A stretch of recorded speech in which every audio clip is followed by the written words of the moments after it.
Olá a todos, aqui quem fala é Victor Sabac. Bem, esse é meu primeiro audiobook que eu estou fazendo na vida. Espero que gostem do que estou apresentando a vocês oralmente. E iremos iniciar agora o capítulo 1 do livro O Poeta, de Michael Connelly. Capítulo 1. O meu negócio é a morte. É disso que eu vivo, e disso depende a minha reputação profissional. Eu a trato com a meticulosa paixão dos agentes funerários, taciturno e solicito na presença do parente enlutado. Hábil artesão, quando a sós com ela, sempre fui da opinião de que o segredo de lidar com a morte consiste em saber mantê-la à distância. É a regra, não deixá-la bafejar na cara da gente. Mas isso não quer dizer que essa regra que me proteja. Quando os dois investigadores vieram me procurar para falar de Cian, o que senti foi um torpor gelado envolver-me rapidamente, como se eu estivesse mergulhado num aquário, movendo-me debaixo da água, para frente, para trás, para frente, para trás. E olhando para o mundo pelo vidro, afundando-me no barco traseiro do carro, vi meus olhos no espelho retrovisor, brilhando cada vez que passávamos por um poste de iluminação, e neles reconheci o olhar vazio das viúvas recentes que havia tantos anos eu entrevistado. Só conhecia um dos investigadores, Harold Wexler. Meu primeiro contato com ele tinha sido alguns meses antes, quando dei um pulo ao Prince of para tomar umas e outras com Cian. Eles tratavam juntos na unidade de CCP da polícia de Denver. Lembro que Cian o chamava de Wex. Os policiais adoravam com apelidos nos outros. O de Welex é Wex. O de Cian era Mac. Deve ser uma espécie de vínculo tribal. Alguns apelidos não são lá muito lisonjeiros, mas os tiras não reclamam. Conheço um em Colorado Springs que se chamava Escoto, mas o pessoal prefere dizer escroto. Alguns chegavam a chamá-lo de escrotinho mesmo, mas acho que é preciso um pouco de intimidade para chegar a tanto. Wexler tinha a constituição de um touro, baixinho, mas forte como um diabo. A voz curtida por muitos anos de consumo de cigarro e uísque, um rosto forte, de traços marcantes e sempre vermelhos, pelo menos nas vezes em que vi. Lembro que estava bebendo em Dream Brain on the Rocks. Eu sempre me interesso pelo que os tiras bebem. É muito revelador. Quando eu vejo encher a cara assim, sempre imagino que é porque já presenciaram muita coisa, e muitas vezes que a maioria das pessoas nunca chegou a presenciar.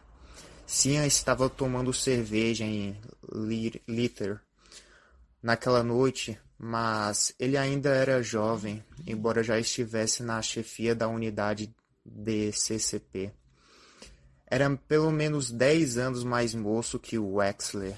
Talvez dali a 10 anos também estivessem tomando seu remédio gelado na mesma quantidade que o Wexler. Mas agora já não se pode saber. Eu passo a maior parte da viagem pensando naquela noite no Pit Off. Não que tivesse acontecido alguma coisa importante. Só havia tomado um trago com meu irmão num botequim de tiras. Mas foi a última vez que nos divertimos juntos. A última antes de Teresina Lofton. Essa lembrança me levou para o fundo do aquário outra vez.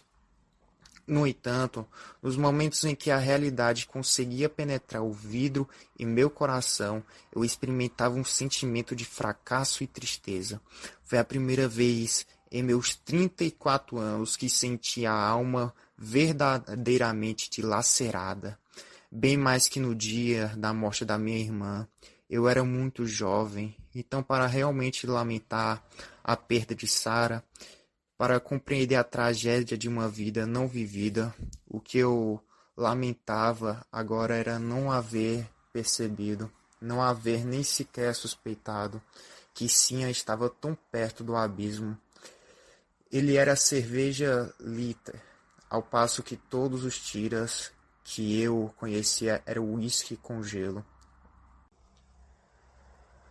Ou sem. Claro, eu sabia muito bem quanto de autocomiseração havia no meu pesar. Na verdade, fazia tempo que meu irmão e eu não nos escutávamos.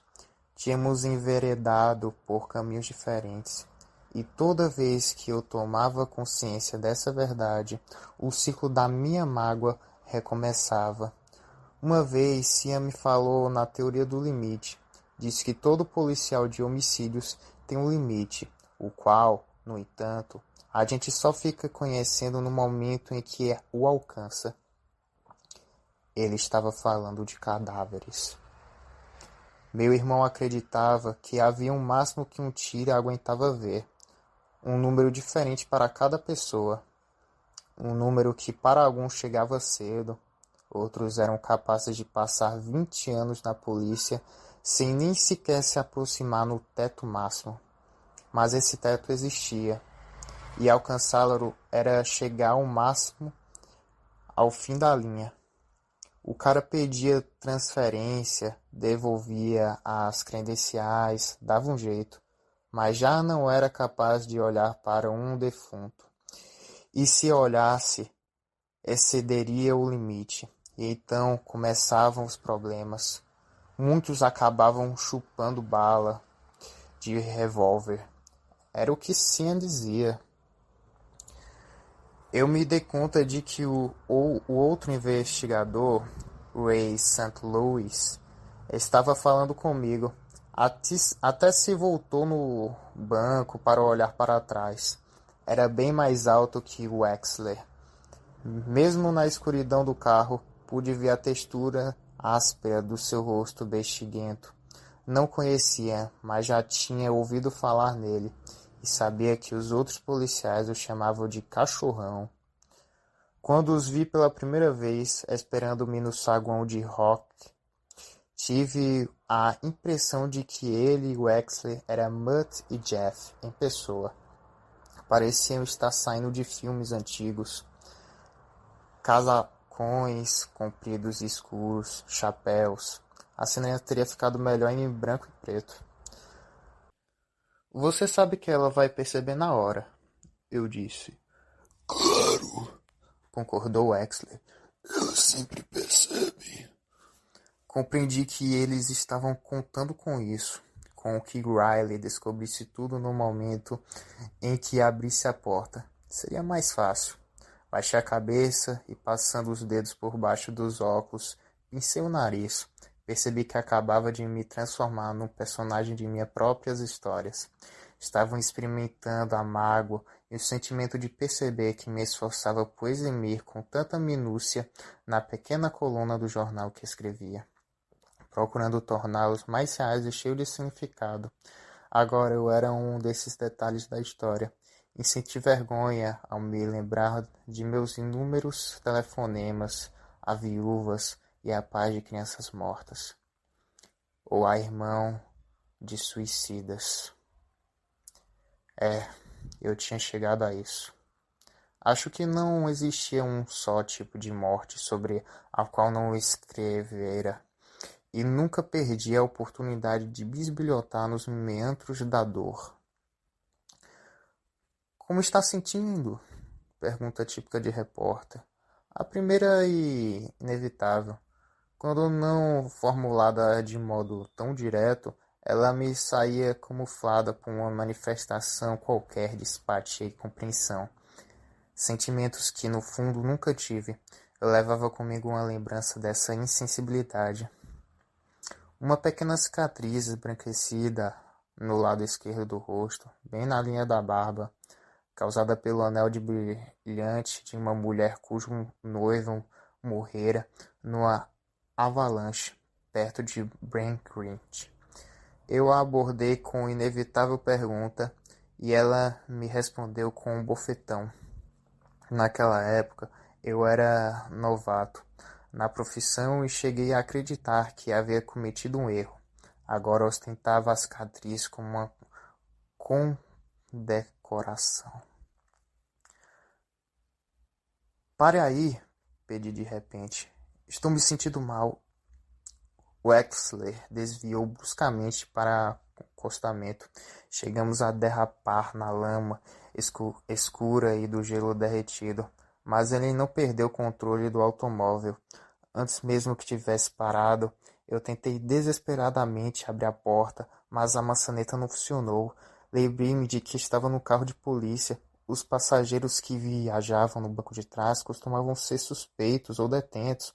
A fechadura tinha travas de segurança controladas pelos que iam na frente. A porta! Eu disse com esforço. O carro se deteve, enfim. A Wexler soltou a trava de segurança. Eu abri a porta, curvei no corpo e vomitei na lama.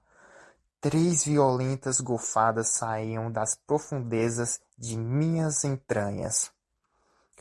Permaneci uns 30 segundos imóvel, esperando mais. Porém foi só.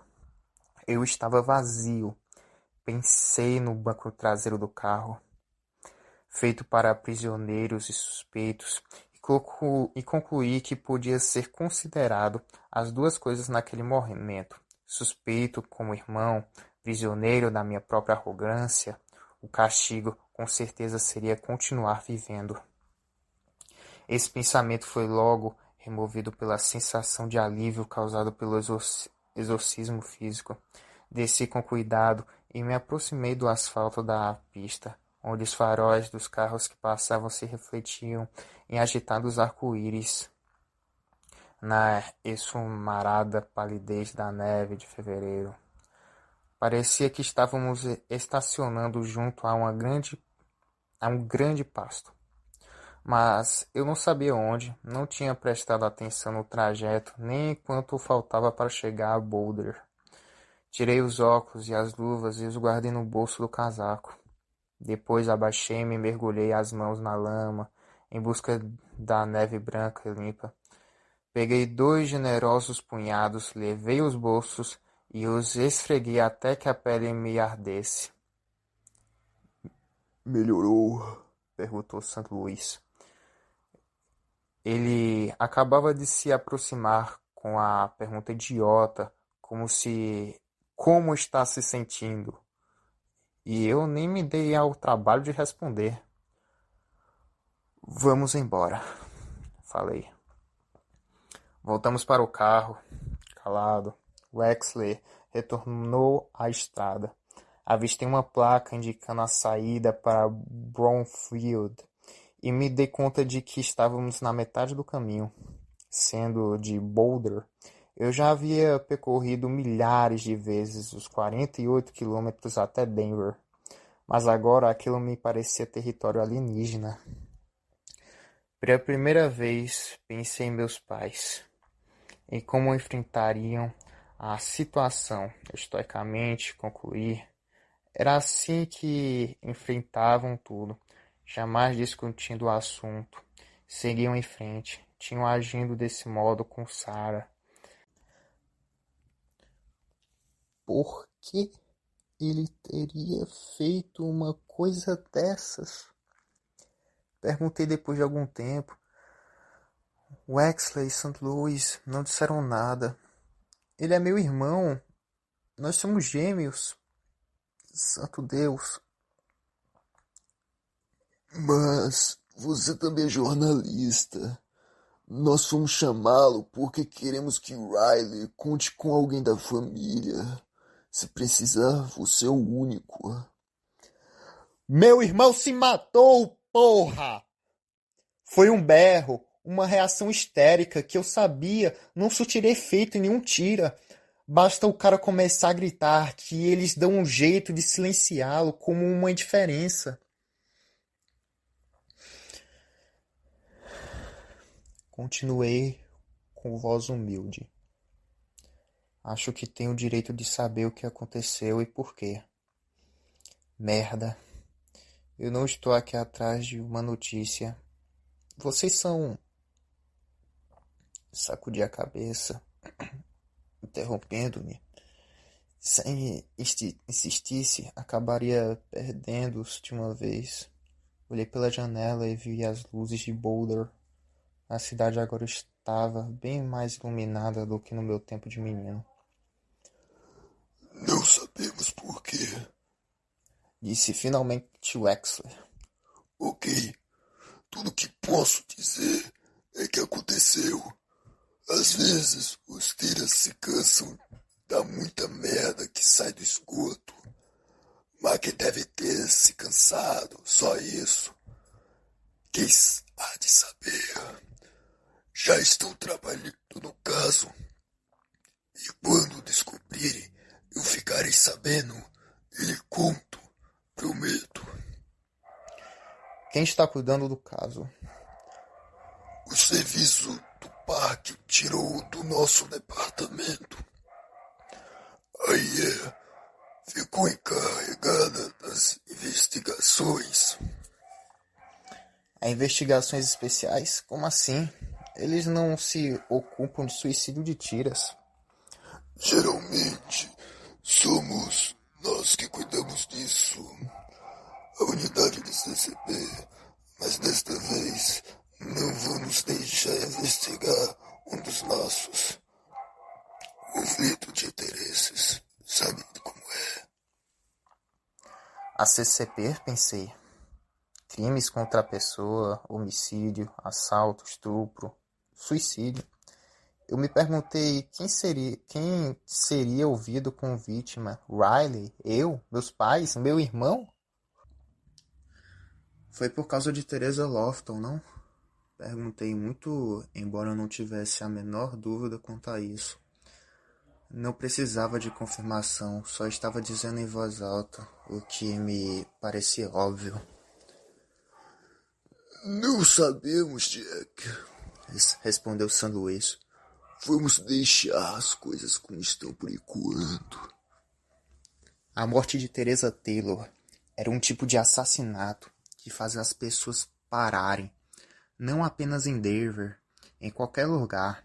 Quem ouvisse ou lesse a história se deteria um momento para pensar nas imagens violentas que invocavam na revolução que causava no estômago. O homicídio em geral é crime de pouca importância. Pelo menos é assim que os encarávamos nas redações dos jornais. A reação que provocava é efêmera. Seu apelo imaginativo tem vida breve. Ocupava uns poucos parágrafos nas páginas internas. Ficavam sepultadas nos jornais da mesma maneira que as vítimas no cemitério. Mas quando uma bela universitária é encontrada esquartejada no lugar até então considerado inofensivo, como o Parque Washington, quase não sobra espaço para os incontáveis detalhes e versões que hão de ser criados. O de Teresa Lofton não foi um crime corriqueiro, foi um imã capaz de atrair repórteres do país inteiro. Teresa Lofton foi a garota cortada ao meio. Uma grande sensação, capaz de ser e irradiar de Denver a lugares como Nova York, Chicago e Los Angeles. Às redes de televisão, aos jornais, aos tabloides e aos repórteres policiais. Durante uma semana, eles se hospedaram em hotéis com ótimos serviços de quarto. Percorreram a cidade e o campus da Universidade de Denver, fazendo perguntas sem sentido e obtendo respostas incoerentes. Alguns ficavam plantando em breve a creche em que Teresa Lofton trabalhava, meio período, ou acorreram a Butter, onde ela nascera. Aonde quer que fosse, ouviu a mesma coisa, que Teresa correspondia perfeitamente à imagem da garota americana típica divulgada pela mídia. O assassinato de Teresa Lofton foi inevitavelmente comparado ao da Dália Negra, ocorrido em Los Angeles 50 anos antes. Nesse caso, uma garota americana não tão típica assim foram encontrada esquartejada num terreno baldio. Um programa sensacionalista de televisão chegou a apelidar Teresa Lofton de a Dália Branca, brincando com o fato de ela haver sido encontrada num campo coberto de neve perto do lago Grace Mary em Denver. E assim, a história pegou fogo. Ardeu feito uma lata de lixo durante quase 2 semanas, mas ninguém foi preso. E havia outros crimes, outros focos de incêndio capazes de aquecer a mídia do país. Por fim, o caso de Teresa Lofton foi relegado às páginas internas dos jornais do Colorado. Tornou-se assunto das notas policiais breves e Teresa Lofton acabou indo ocupar seu lugar no espaço reservado aos crimes de pouca importância. Foi sepultada. Enquanto isso, a polícia em geral e meu irmão, em particular, emudeceram por completo, recusando-se até a confirmar se a vítima fora mesmo encontrada esquartejada. Quase por coincidência, o fato fora presenciado por um fotógrafo de Rocklin, um tal de E. Gomes. Ele andava pelo parque em busca de uma imagem, de uma fotografia qualquer que atendesse às necessidades de um jornalismo sem atrativos.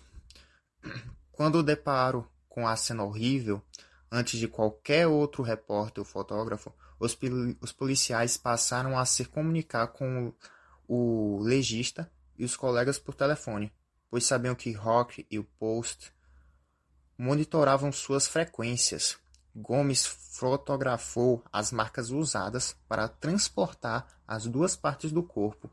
Telefonou para um sucursal local, dizendo que os policiais estavam removendo 2 sacos plásticos e que, a julgar pelo tamanho, as vítimas deveriam ser crianças. Mais tarde, um repórter policial do Rock, chamado Van Jackson, obteve de uma fonte ligada aos legistas a informação de que a vítima chegara ao necrotério esquartejada. Na manhã seguinte, a matéria publicada pelo Rock teve o efeito de uma bomba, atraindo a mídia de todo o país. Meu irmão e seus companheiros tratavam como se não tivesse obrigação de dar esclarecimento ao público. Diariamente, a assessoria de imprensa da polícia de Denver expedia notas sucintas, informando que as investigações prosseguiam e que, até então, nenhum suspeito foi detido. Quando encurralado, o chefão jurava que a investigação não seria divulgada aos meios de comunicação, por ridícula que fosse tal reclamação. Sem perceber informações das autoridades, a imprensa fez o que sempre fez nessas circunstâncias: passou a investigar por conta própria, atordoando os leitores e os telespectadores com os mais variados detalhes da vida da vítima, coisa que, afinal, nada tinha a ver com o caso. Mesmo assim, o departamento de polícia não deixou vazar praticamente nada, e pouco soube fora do quartel-general da rua Delaware. Passadas algumas semanas, o assédio da imprensa acabou asfixiando pela falta de que lhe é mais vital: a informação. Não fui eu quem fez a cobertura do caso Teresa Lofton, embora eu desejasse. Não era o tipo de história que acontecesse com frequência por aqui.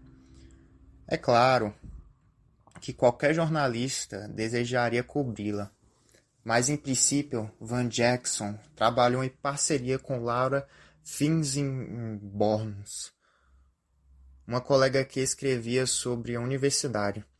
Tive que aguardar a minha vez.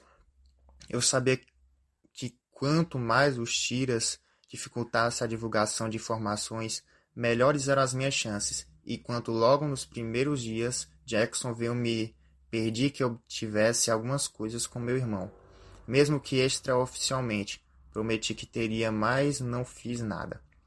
Eu queria a reportagem e não a entregaria nem a Jackson, nem a ninguém.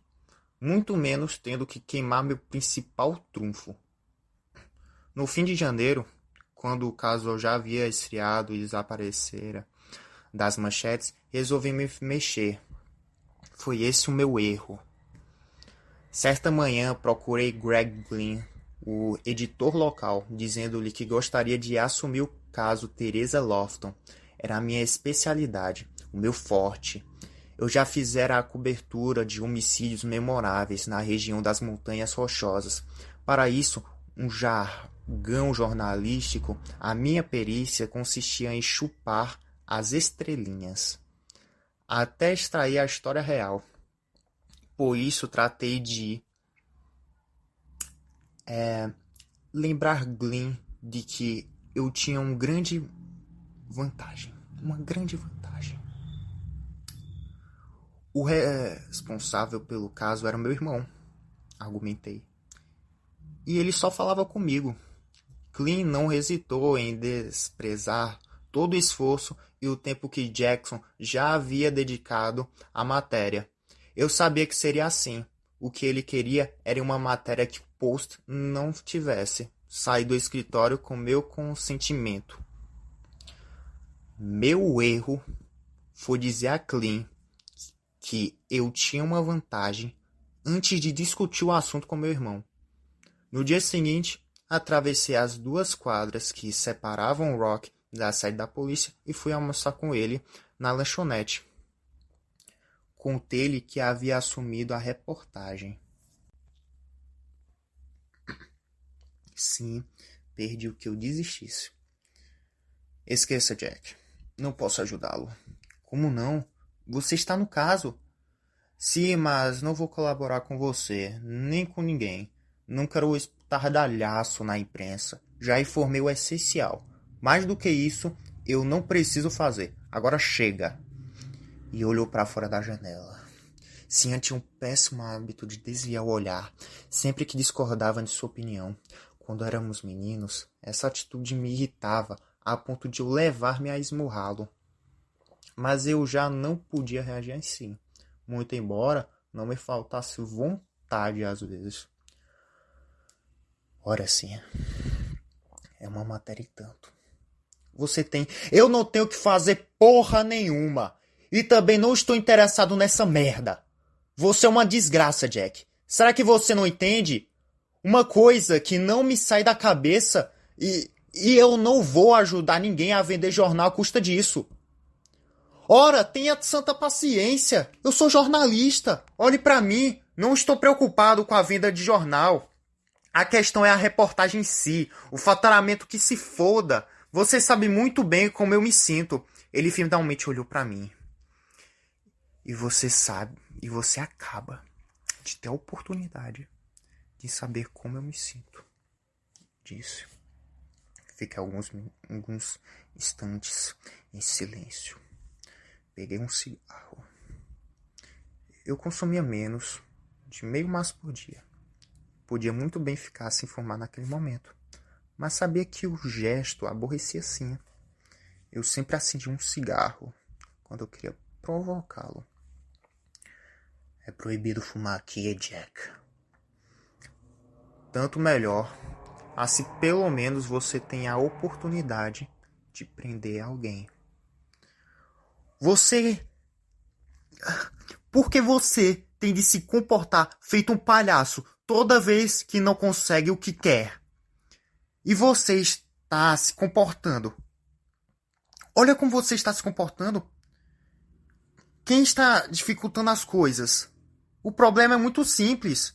O que você não quer é que eu investigue o caso e escreva sobre o seu fracasso. Só está se protegendo. Não queiras me intimidar, Jack. Você sabe que não funciona. Sim, tinha razão. Nunca funcionava. Então, qual é o problema? Quer ficar com a historiazinha de terror só pra você? É isso? É mais ou menos isso. pode publicar essa versão se quiser. Voltando à cena do carro. Cruzei os braços no carro.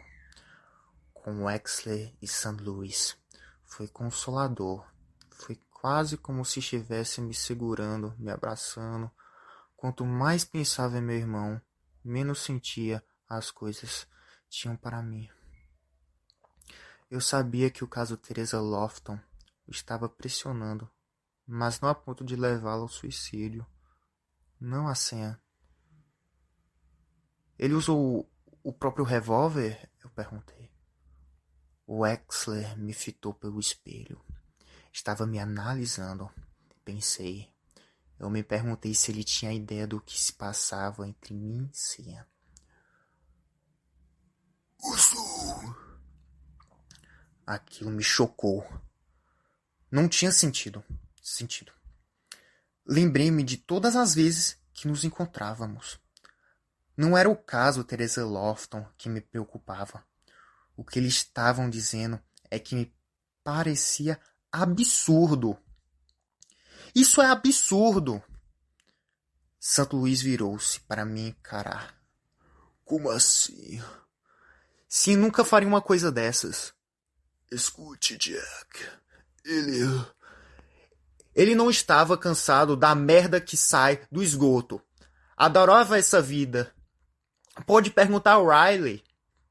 Pode perguntar a qualquer um, Rex. Você o conhecia bem. E sabe que isso não passa de uma tolice. Meu irmão adorava caça. Era assim que ele se referia ao trabalho. E não o trocaria por nada desse mundo. Ele estava na chefia agora, mas não era isso que lhe interessava. Ele gostava era dos casos de homicídio. Por isso ficou na CCP até o fim. Wexler não respondeu. Estávamos em Boulder, em Passeline, a caminho de Cascade. Eu mergulhei no silêncio que invadiu o carro. O impacto causado pelo que eles diziam que sim havia feito me deixava frio, sujo como a neve no acostamento da autópsia. Ele deixou alguma coisa escrita? Uma carta desperdida? Perguntei. O quê? Deixou. Mas não foi bem uma carta. Percebi que St. Louis endereçou a Wexler um olhar de censura, como se dissesse: você está falando demais. Que diz? O silêncio retornou. Depois, sem fazer caso da advertência, St. Louis, o Wexler falou. Sem um traço de tempo nem de espaço. Sem um traço de tempo, nem de espaço? Só isso? Só isso. Sem um traço de tempo nem de espaço.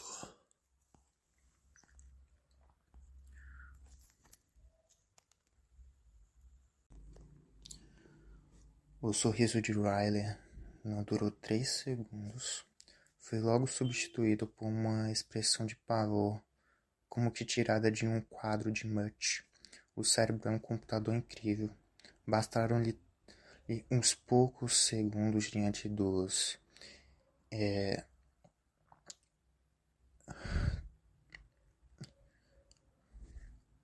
dos 3 rostos à sua porta para entender que seu marido não voltaria mais. A IBM jamais conseguiria se igualar. Sua boca se fendeu no horrível buraco negro, deixando escapar um som ininteligível. Depois veio o inevitável e inútil. Não. Riley, balbuciou Wexler. Vamos nos sentar um pouco. Não. Oh, meu Deus. Não é possível. Riley. Ela se afastou de nós, retrocedendo feito um bicho, acuando. Foi o primeiro para um lado, depois para um outro, imaginando talvez que conseguiria mudar a situação se fugissem de nós. Entrou na sala, nos seguimos, e a encontramos prostrados no sofá, num estado de torpor e desalento não muito diferente do meu. Brotaram-lhe lágrimas. Wexler se sentou ao seu lado, o cachorrão e eu continuamos de pé, silenciosos e covardes. Ele morreu? Perguntou Riley, muito embora já soubesse a resposta, compreendendo que era preciso enfrentá-la. Wexler fez que sim. Como? Wexler hesitou, baixou os olhos, voltou-se para mim, depois para ela novamente. Ele se matou, Riley. Eu lamento muito. Ela não acreditou. Eu não acreditara, mas Wexler tinha o seu modo de contar a história e depois de algum tempo ela parou de protestar. Foi quando olhou para mim pela primeira vez, o rosto banhado de lágrimas. Seu olhar seu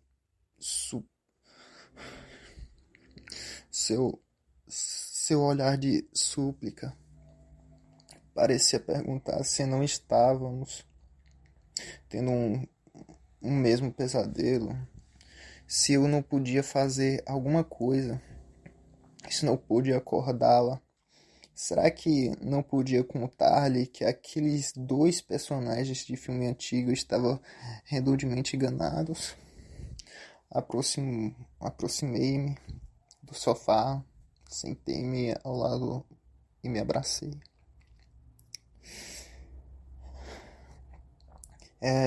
Era para isso que eu estava lá.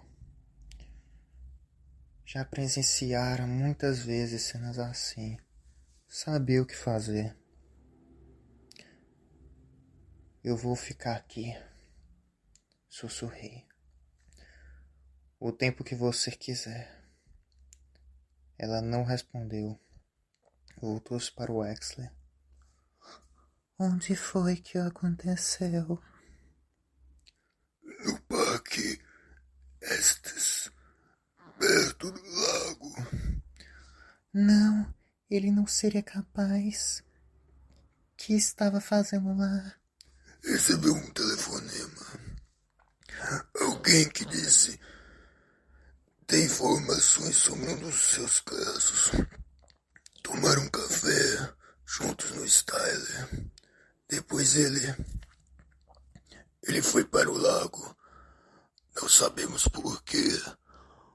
Um guarda florestal ouviu o tiro, aproximou-se do carro e encontrou morto. Que caso? Eu quis saber.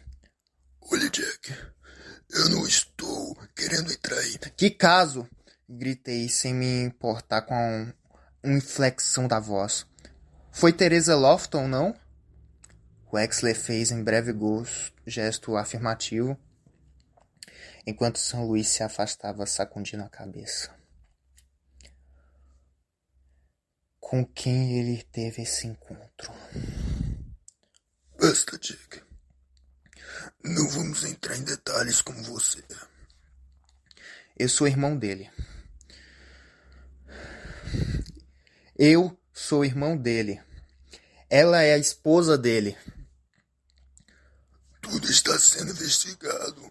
Mas se você anda atrás de alguma coisa duvidosa, saiba que não dá. Nós estivemos lá. Ele se matou mesmo, com suas próprias armas. E deixou uma mensagem. Encontramos resíduos de pólvora em suas mãos. Eu preferia que não fosse verdade, mas é. Fim do capítulo 1.